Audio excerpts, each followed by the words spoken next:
This is Ag Matters PM from the Iowa Agribusiness Radio Network, brought to you by the Iowa Soybean Association, your source for the latest Iowa ag news headlines right here in the heart of the heartland. With reports from our award-winning team of Dustin Hoffman, Riley Smith, Mark Magnuson, and Andy Peterson. Now, from the IARN studios in Des Moines, here's Dustin. Well, good day, everyone, and welcome to Ag Matters PM from the Iowa Agribusiness Radio Network. Dustin Hoffman here with you on the glider at the Iowa State Fair. You can see everybody behind me and, of course, people alongside of me as well. But we are going to be coming to you again here from Day 7 of the Iowa State Fair. Great day, as always, as I come to a stop here on the glider. That's always the fun part of the trip. But coming up a little later on in the program, we're going to talk with Kenan Layden of agmarket.net, find out what happened in those closing markets for you. Also, we're going to take our first look right now with Iowa Senator Joni Ernst, talk about some of the things she's seen at the fair, talk about some of the people that's been attending the fair with her, and some of the concerns she's been hearing from Iowa farmers. Here at the Iowa State Fair 2025, Iowa Agribusiness Radio Network, talking with Iowa Senator Joni Ernst. Thanks so much for taking the time. Hey, it's great to be here. Great to be at the fair. Great to be with you, Dustin. And you've been busy at the fair already. The Veterans Parade yesterday, lots of stuff going on. Talk a little bit about your experience here so far. Oh, it has been fabulous.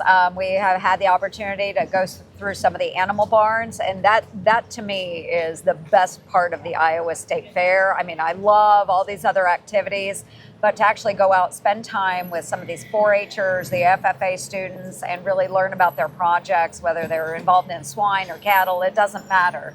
It's such an extraordinary experience. I know Secretary Nag was saying there's some great life lessons there with those kids, but also a lot of hard work being showcased. Absolutely, and they do work so hard. So kudos to these young men and women who are our next leaders when it comes to agriculture industry. And of course, being here, you get to talk to Iowans of all walks of life. I mean, what kind of things are you hearing from them? Well, I'm hearing a lot. I'll be here today with Administrator Lee Zeldin, who is the EPA administrator. And so, of course, we all hear about regulations, how that impacts what we do every single day, whether it's in agriculture, small business. We also have Administrator Kelly Loeffler, the small business administrator. I was with her all day yesterday, and we were walking around the fair, and a lot of people excited about the work that she's doing. So I'm hearing about ethanol, of course. It's always a big push for us. But also how regulations are impacting all the folks here exhibiting at the State Fair. And talking about ethanol, you helped introduce some bipartisan legislation last week. You want to tell our listeners about that? Absolutely. So I'm really excited because I've been so involved in the biofuel space for, well, the decade I've been in the United States Senate. But introduced this bill with Amy Klobuchar of Minnesota, Democrat from Minnesota, great partner on our biofuels, renewable fuels. So we are introducing a bill that will force EPA to go on and finalize the rules that they started in 2021, which would let our industry, ethanol industry and retail fuel businesses know that their infrastructure is compatible for E15. It's a big push for us right now, and it would also instruct them to make the labeling on the pumps clearer to the consumers. So we really want to see more consumption of E15. We'd like to see it year-round. We want this administration to finalize those rules. Now, also before, when we talked in May at your office, there were ahead of the reconciliation bill that's gotten through. Where are we at now with maybe a skinny farm bill, as they're trying to call it? Yeah, so we are working on a skinny farm bill. And again, our chair, John Bozeman of Arkansas, is really committed to getting a farm bill over the finish line. So we continue to hold hearings and to work on that. I really, really want to see this done. I think we let down our farmers and ranchers if we don't get it done. We did see reference prices get put into the One Big Beautiful Bill, so we were able to update those. That is a huge win for our farmers. But we've got a lot more work to do, and that's why I continue to push John Bozeman on actually getting a farm bill written and ready to present to the committee and get it onto the floor of the Senate. Now, of course, you'll be here with Administrator Zeldin. I know you're going to be up there flipping pork chops a little later on. Yes. I mean, what kind of things are you going to help share with him about having the tools we need in our toolbox to be able to keep our crops protected, to be able to take care of our land and all that. Well, all of the above. I couldn't have put it any better, Dustin. So there are so many things that impact our daily lives here in Iowa, many states like us. And we just need that time and attention from the administration. And that's why I'm really glad that Lee Zeldin is coming in.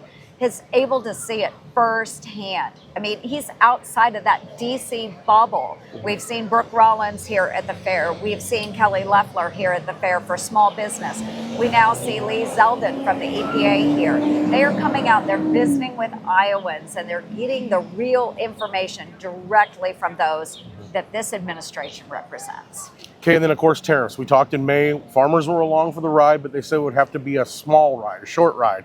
And we're still sitting here now in August, and things, we see a little bit of delays. We've seen some get done, but yesterday the president sent out a tweet, sent the soybean market flying. Today it's dropping right back off. I mean, farmers are really concerned about this, especially when it comes to China. Where are we at, and what's the message you're hearing from the president? And this is where we really are seeing a little bit of pain, of course, from the farmers. And they are frustrated with the tariff situation. They've expressed that to me.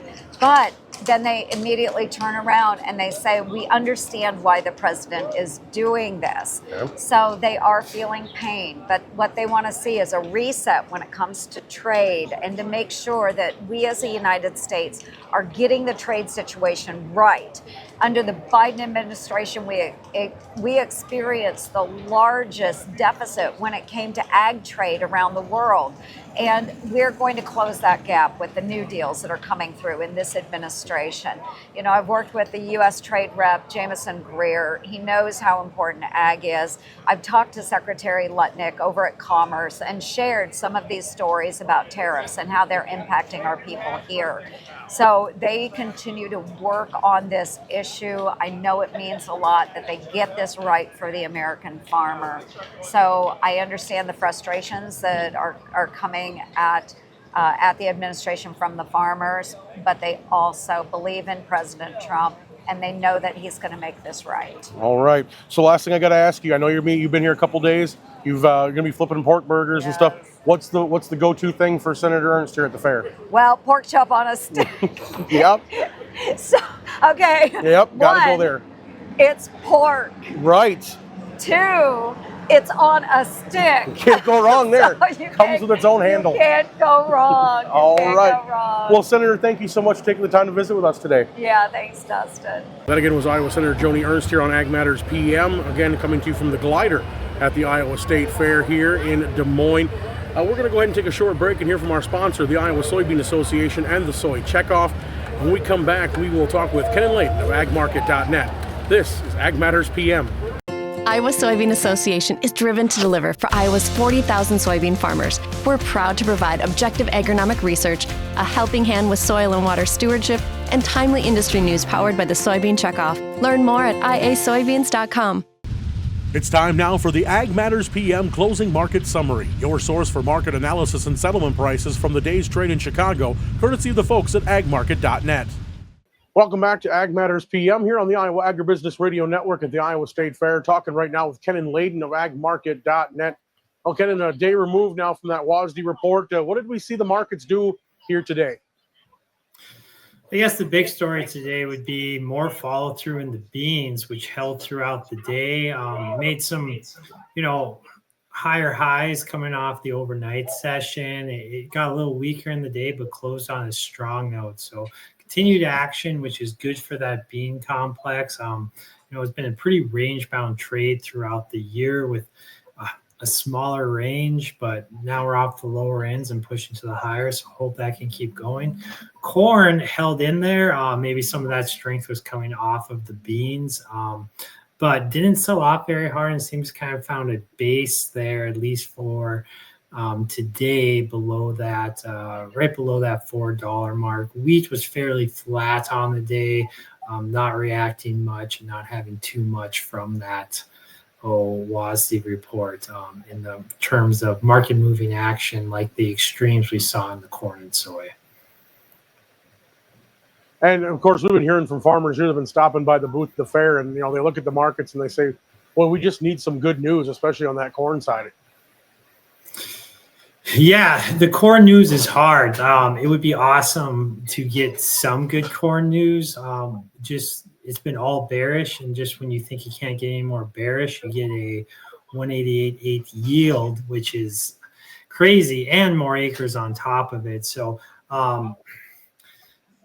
maybe China comes in. That could be a good story, or something that we don't know about. But for right now, it's going to be hard to get any good news with the good weather, big acres, big yield, and that's what the market's going to trade. Plus, you're going to be starting to add harvest pressure here.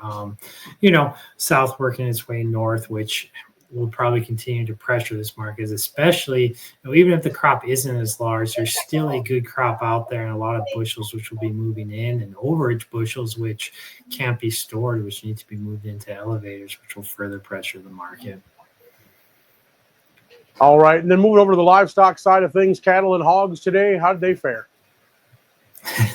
Cattle are a wild ride. So I guess if you're day trading cattle, best of luck to you. But, they opened the day, made new highs, sold off or negative, and they closed the day up in that feeder cattle contract. Live held in there throughout the day better than feeder cattle without the ups and downs. But feeder cattle index is strong. Those cutout values in the beef were real high on the close yesterday. Maybe some sticker shock coming with those, but cash, and whether that's in the feeders, in the fats, or just in the box beef, have all been high. And cash has been pushing this and seems to continue to be pushing this. The market had that limit down day last week and shrugged that off, and is trading at higher values, or did trade at higher values today. So a bull market which keeps going. Hogs have been consolidating a bit, down slightly today.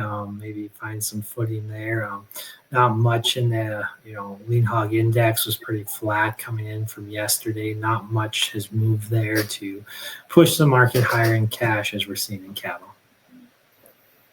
All right, if folks want to learn more about some of the intel you guys have, or maybe get some numbers to contact you guys at agmarket.net, what's the best place for them to get started?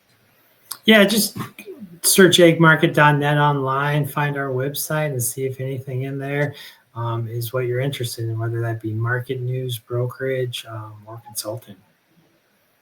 All right, Kenan Layden's been our guest here today. Kenan, thanks so much for the insight. We'll talk to you again real soon. Thanks, Dustin. That again was Kenan Layden of agmarket.net. We're going to go ahead and take a look at the closing numbers now. That's coming to you on the Iowa Agribusiness Radio Network market screen. September corn was up 2.5 at $3.74 even. September beans up 11 1/4 at $10.24 even. Soy meal up $5.60 at $2.87 even. Soybean oil up 15 cents at $53.39. Chicago wheat up 2 1/4 at $5.07 1/4. Kansas winter wheat down 4 cents at $5.06 3/4. Kansas spring wheat was unchanged at $5.18 1/2.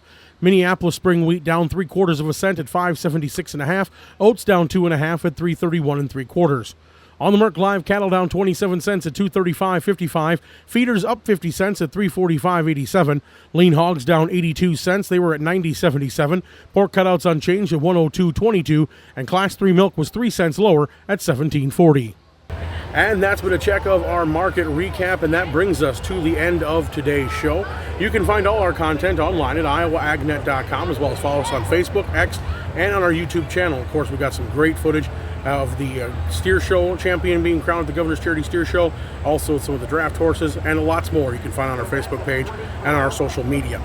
From the Iowa Agribusiness Radio Network spot at the Iowa State Fair and the Glider, I'm Dustin Huffman. For Riley Smith, Mark Magnuson, Ashton Jolly, and Andy Peterson, we thank you for watching. This has been Ag Matters PM.